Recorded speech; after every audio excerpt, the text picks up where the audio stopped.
In part one of Fearless HR, we've seen how historical perceptions of HR as a weak and ineffective function are not borne out by research evidence. There's nothing inherently wrong with HR, but this does not mean HR is as effective as it could be. Latest research evidence indicates that 30% of business leaders feel that HR makes good decisions, and an even smaller number, 22%, feel that HR is changing as fast as it needs to change. This is simply not good enough. So how does HR get better? There are 4 ways in which HR can get better. The first is to be able to define what HR needs to get better at. And historically, competency models have been the way that this has been attempted, but competency models are too inwardly focused and they don't have a lot of meaning to business leaders. Instead, you have to focus on capabilities that you're trying to grow in the profession. So it's a combination of both competencies and capabilities. It's a hybrid model. And the HR capability framework is such an example of a hybrid model.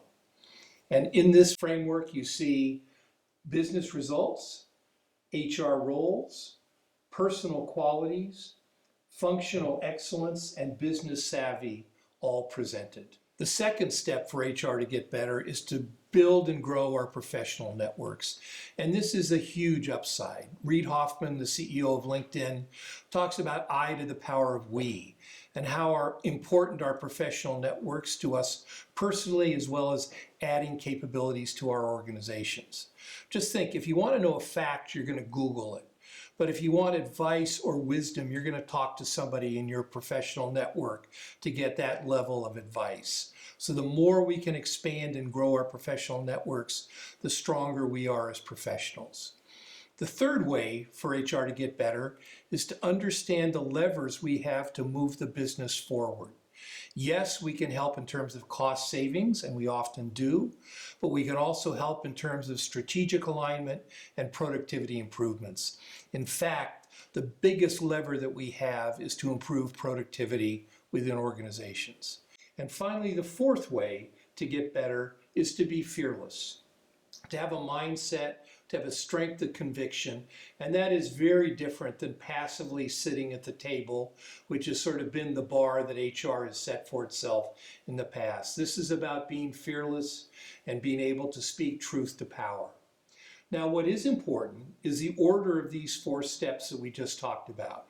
You've got to get better first, you've got to grow your network, you've got to understand the levers, and then you need to be fearless in applying them in your organization.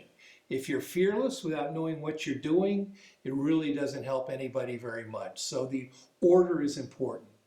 So when these 4 steps are applied, HR is able to seize its opportunities, to be able to leverage its past success, and to be able to drive the business forward. So perhaps Tony Parasaita has said it best. Excellence in finance leads to strong financial capability. Excellence in engineering leads to strong products. Excellence in HR leads to a great company.